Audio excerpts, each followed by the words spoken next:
ప్రతి సంవత్సరం బడ్జెట్ చూశారు.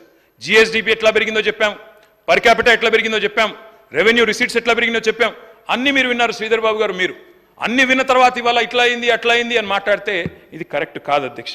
సిరిగల తెలంగాణను, లక్ష్మీ కలగల తెలంగాణను దివాలా తీసిందని చెప్పడం ఎంతవరకు సమంజసమో గౌరవ ఆర్థిక మంత్రి గారే చెప్పాలి అధ్యక్ష. నో పావర్టీ ఇండెక్స్ నీతి ఆయోగ్, అందులో ద్వితీయ స్థానం మనది. We are in second place on reduction of poverty. Is this not right? Let the honourable deputy chief minister respond. అధ్యక్ష, ఇంకొక మాట కూడా నేను చెప్తాను అధ్యక్ష. మనము దివాలా తీసినప్పుడు మనమే ఉన్నాం అధ్యక్ష. మన కుటుంబాన్ని మనమే తిడుతున్నాం, మన వ్యాపారాన్ని మనమే నిందిస్తే మా వ్యాపారం దివాలా తీసింది, మాకు అప్పులు ఉన్నాయి, మేము నాశనం అయిపోయినాం, మాకు లోపల ఎయిడ్స్ ఉంది, క్యాన్సర్ ఉంది అని చెప్తే వస్తారా అధ్యక్ష కొత్తగా ఎవరైనా మన రాష్ట్రానికి పెట్టుబడులు పెట్టేవాళ్ళు కానీ అప్పిచ్చేవాళ్ళు కానీ? అందుకే అధ్యక్ష ఈ రకంగా మాట్లాడడం, ఉన్న వాటిని ఇవాళ మసిబూసి మారేడి కాయ చేసే ప్రయత్నం చేయడం మంచిది కాదు అధ్యక్ష. ఇంకొక మాట కూడా వారికి నేను చెప్తాను అధ్యక్ష. Absorption capacity of state is also important. మేము గతంలో ప్రభుత్వంలో ఉన్నప్పుడు yes we have taken loans, but we have put it, we have invested in productive sectors. మంచినీళ్ళు ఇచ్చాం అధ్యక్ష, సాగునీరు ఇచ్చాం అధ్యక్ష, అదేవిధంగా ఎడ్యుకేషన్ బాగా చేసే ప్రయత్నం చేసినాం, హెల్త్ కేర్ బాగా చేసే ప్రయత్నం చేసినాం. అప్పులు తెచ్చి పప్పు కూడా తినలేదు, ఆస్తులు సృష్టించాం, సంపద సృష్టించాం, రాష్ట్రాన్ని దళసరి ఆదాయంలో భారతదేశంలో అగ్రభాగం నిలబెట్టాం. పరపతి ఉన్నప్పుడు పరిమితి మీరకుండా, దాని గురించి కూడా చెప్తా, పరిమితి మీరకుండా చట్టాలను ఉల్లంఘించకుండా రుణాలు తీసుకోవాల్సిందే. ఎఫ్ఆర్బిఎం విషయంలో కూడా నేను ప్రభుత్వాన్ని రిక్వెస్ట్ చేస్తా ఉన్నా, మీరు బేసిదానికి పోకండి, కేంద్రంతో తప్పకుండా మాట్లాడండి. ఇంకా అవసరమైతే ఎఫ్ఆర్బిఎం కొంత అడిషనల్గా ఇవ్వమని అడగండి, తప్పేం లేదు. మాకు తెలుసు ఈరోజు మీరు కూడా రుణమాఫీ చేయడానికి నానా కష్టాలు పడుతున్నారు, తంటాలు పడుతున్నారు, మేము అర్థం చేసుకోగలం, అక్కడ ఉన్నాం నిన్నటిదాకా, కాబట్టి మాకు కూడా తెలుసు. రాష్ట్ర ఆర్థిక పరిస్థితి తెలుసు, ఏ రకంగా ఒక పెద్ద మొత్తంలో ఒక్కసారి డబ్బులు తేవాలంటే ఎంత అవస్థో మాకు తెలుసు. నిద్రలేని రాత్రులు మీరు గడుపుతున్నారు, మమ్మల్ని గడిపే విధంగా చేస్తున్నారు, ఇక్కడ 3 గంటల దాకా హౌస్ నడిపి. కాబట్టి మేము సహకరిస్తాం, నిర్మాణాత్మక ప్రతిపక్షంగా we will cooperate with you. తప్పకుండా ప్రభుత్వ పెట్టుబడితో ఈ రాష్ట్రంలోని పేదలు బాగుపడాలి, రాష్ట్రం బాగుపడాలనేదే మా లక్ష్యం అధ్యక్ష. కానీ వీళ్ళతో బాధ ఏంటంటే అధ్యక్ష, వీళ్ళకు 10 ఏళ్లలో ఏం జరిగింది మంచి విషయాలు చెప్దామంటే వీళ్ళ కేసీఆర్ ఫోబియా పట్టుకుంది అధ్యక్ష.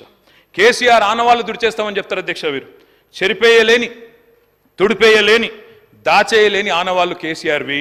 ఎట్లా జరిపేస్తారు అధ్యక్ష నాకు తెలియక అడుగుతా.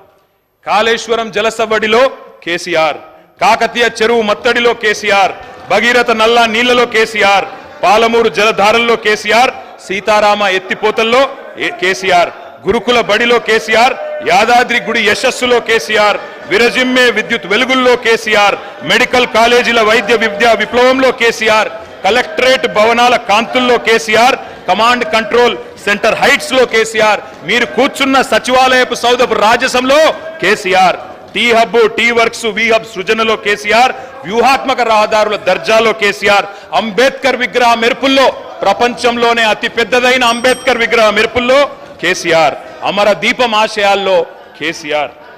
అధ్యక్ష వారు అన్నారు అధ్యక్ష, డిప్యూటీ సీఎం గారు అన్నారు అధ్యక్ష, మీరు మమ్మల్ని అభినందిస్తారనుకున్నాం అని మాట్లాడారు అధ్యక్ష. ఇంత చక్కటి బడ్జెట్ పెట్టాం, అభినందిస్తారనుకున్నాం అన్నారు అధ్యక్ష. అధ్యక్ష వారు నేను అడుగుతా ఉన్నా అధ్యక్ష, ఎందుకు అభినందించాలి అధ్యక్ష? ఏం చూసి అభినందించాలి? ఏమన్నారు మీరు? 6 గ్యారంటీలను 100 రోజుల్లో అమలు చేస్తాం అని మాట తప్పినందుకు అభినందించాలా? డిక్లరేషన్లకు దిక్కుమొక్కు లేకుండా చేసినందుకు అభినందించాలా? 420 హామీలను తుంగలో దొక్కి మా మేనిఫెస్టో చైర్మన్ శ్రీధర్ బాబు గారు రాసిన హామీలను తుంగలో దొక్కినందుకు అభినందించాలా? అభినందించడం కాదు అధ్యక్ష, అభిశంసించాలి, మిమ్మల్ని అభిశంసించాలి. మన దగ్గర రీకాల్ సిస్టమ్ లేదు కాబట్టి అధ్యక్ష 4 ఏళ్లు భరించాలి, వేరే మార్గం లేదు. ప్రజలకు ఎన్ని హామీలు ఇచ్చారు అధ్యక్ష, ఎన్ని వాగ్దానాలు చేశారు? అరిచేతిలో వైకుంఠం అంటే ఏంది అంటే అధ్యక్ష ఇవాళ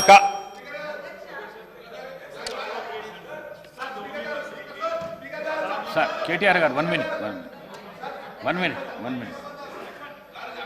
12 గంటలకు చర్చ పూర్తి చేసుకొని డిప్యూటీ సీఎం గారు